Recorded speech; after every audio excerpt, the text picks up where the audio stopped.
আজকে আমি এমন একটি জায়গায় দাঁড়িয়ে আছি যেখানে আগে মৃত্যু মানুষ জীবিত হয়ে উঠতো। আমরা স্থানীয় এখানকার এটা গল্প বাপ দাদার থেকে শুনে যাচ্ছি। ধরো হলো যুদ্ধ, ওরা যে যুদ্ধ ঘোষণা করছে সুলতান সাহেব, যুদ্ধ ঘোষণা করলে মারা ফাল দিছে, জব করছে। ওই পরশুরাম শকুন পরশুরামের লোকেরা আসে এর ভিতর ফেলা দিছে হিন্দুরা, ফেলা দিলে তখন ওই জীবতে হয়ে উঠেছে। এরাই সে জীব কুয়া। বন্ধুরা, এটা কোনো সাধারণ কূপ নয়, এইটা এমন এক অলৌকিক কূপ যে কূপ থেকে নাকি মৃত্যু মানুষ জীবিত হয়ে উঠতো। জীব কুয়ার যখন একটা গরুর এক টুকরা মাংস খাওয়াই আনা ফেলা দিছে আল্লাহ হুকুম, ফেলা দিলে তখন এই পানিটা আর ওই কাজ করে নষ্ট হয়ে গেছে। এই কূপ থেকে মরা মানুষ জীবিত হওয়ার সেই ঘটনাটি বাংলাদেশ সরকারের পক্ষ থেকেও একটি সাইনবোর্ডে লিখে দেওয়া রয়েছে।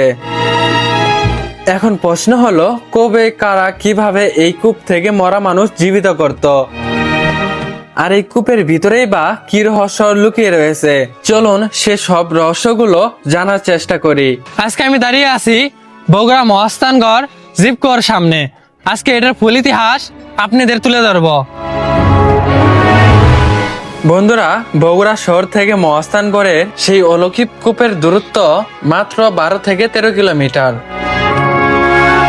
ঐতিহ্যবাহী মহাস্থানগড়ের ইতিহাসের অসংখ্য নিদর্শন ছড়িয়ে রয়েছে, কিন্তু তার মধ্যে যে বিষয়টি সব থেকে মানুষের মনে জন্ম দিয়েছে তা হলো মহাস্থানগড়ের অলৌকিক জোতকুণ্ড। আমরা এখন মহাস্থানগড়ের প্রাচীন ফটক দিয়ে এই নগরীর ভিতরে প্রবেশ করছি। শুরু এই ইটের রাস্তা দিয়ে আসার পর এটার ইতিহাস লোকজনের মুখে জানার চেষ্টা করলাম। এটা ঘটনা হইতেছে আগে এখানে মরা মানুষ পরশুরামেরা মরা মানুষ বগুড়া আমাদের বগুড়া হযরত শাহ সুলতান বাবার মাজারের পাশে পরশুরামের জিতকুয়া, এখানে মরা মানুষ এদের এখানে বসায়া, ঠিক এখানে বসায়া এইভাবে বসায়া ফালায়া দিত। ওই ওখান থেকে পানি ছিল, ওখান থেকে ওই থাক ধরে ধরে ধরে ধরে উঠতো।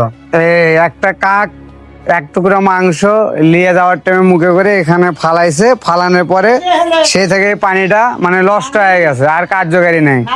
তারপর থেকে হযরত শাহ সুলতান বরগের মা সাওয়ালের ধীরে ধীরে আল্লাহর কুদরতিতে উনি সহজ জায়গা চেয়ে নিয়েছিল। ওখানে নামাজ পড়ার পর থেকে ধীরে ধীরে মানে পরশুরামের ধ্বংস হয়, মানে যত নামাজ পড়তেছে তত তার জায়নামাজ বিছে যাইছিল। বন্ধুরা, এবার চলুন এই কূপটির ইতিহাস আপনাদের জানাই। একটা সময় প্রাচীন বাংলার রাজধানী ছিলেন এই মহাস্থানগড়। তখন এর নাম ছিলেন পুণ্যবদন, বর্তমানে যা মহাস্থানগড় নামে পরিচিত। সেই সময় এই এলাকায় হিন্দু শাসকরা এই রাজ্য শাসন করতেন। প্রথমত এই রাজ্য শাসন করতেন নল এবং নীল নামে দুই ভাই। তারা যখন এই রাজ্য শাসন করতেছিলেন তখন দুই ভাইয়ের ভিতরে কোনো একটা বিষয় নিয়ে বিশাল একটা ঝামেলা তৈরি হয়, আর সে ঝামেলা মেটানোর জন্য রাজা পরশুরাম ভারত থেকে এই পুণ্য নগরীতে আসেন। এই পুণ্য নগরীতে আসার পর তার দুই ভাইয়ের অর্থাৎ নল এবং নীলের দ্বন্দ্ব মেটানোর নাম করে তিনি সুকৌশলে এই রাজ্য কেড়ে নেন।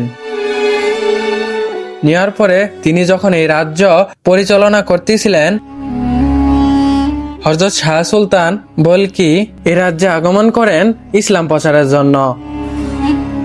ইতিমধ্যে তিনি তার কাজ করে যাচ্ছিলেন, মানুষকে ইসলামের জন্য দাওয়াত দিচ্ছিলেন।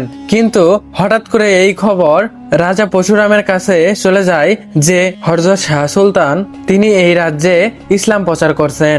আর এটা জানার পরেই রাজা পরশুরামের সাথে হযরত শাহ সুলতানের যুদ্ধ হয়। সে যুদ্ধে সৈন্যদের সংখ্যা কিছুতেই কম ছিল না। তখন হযরত শাহ সুলতান আধ্যাত্মিক ভাবে জানতে পারেন পরশুরামের মৃত্যু সৈনিক যে ছিল, সেই মৃত্যু সৈনিকদের এই কূপের ভিতরে ফেলে দিত, এবং এই কূপের অলৌকিক পানির ক্ষমতা বলে রাজা পরশুরামের মৃত্যু সৈনিকগুলো জীবিত হয়ে ফিরে উঠত, পুনরায় আবারও যুদ্ধে লিপ্ত হতো। তখন এই খবর যখন হযরত শাহ সুলতান জানতে পারেন, তখন তিনি একটা চিলের মাধ্যমে এক টুকরা গরুর মাংস এই কুয়ার ভিতরে নিক্ষেপ করে। তারপর এই কূপের যে অলৌকিক ক্ষমতা সেটা নষ্ট হয়ে যায়। তারপর রাজা পরশুরাম শাহ সুলতানের সাথে যুদ্ধে পরাজিত হয় এবং তিনি নিহত হয়। তো এই যে ইতিহাসের ঘটনা মৃত মানুষ ফেলে দিলে জীবিত হয়ে আবার উঠে আসতেন, তিনি আবার যুদ্ধে লিপ্ত হতো, সেই ইতিহাসের টানেই কিন্তু শত শত মানুষ পৃথিবীর বিভিন্ন দেশ থেকে ছুটে আসে। এই সেই যোধকুণ্ড।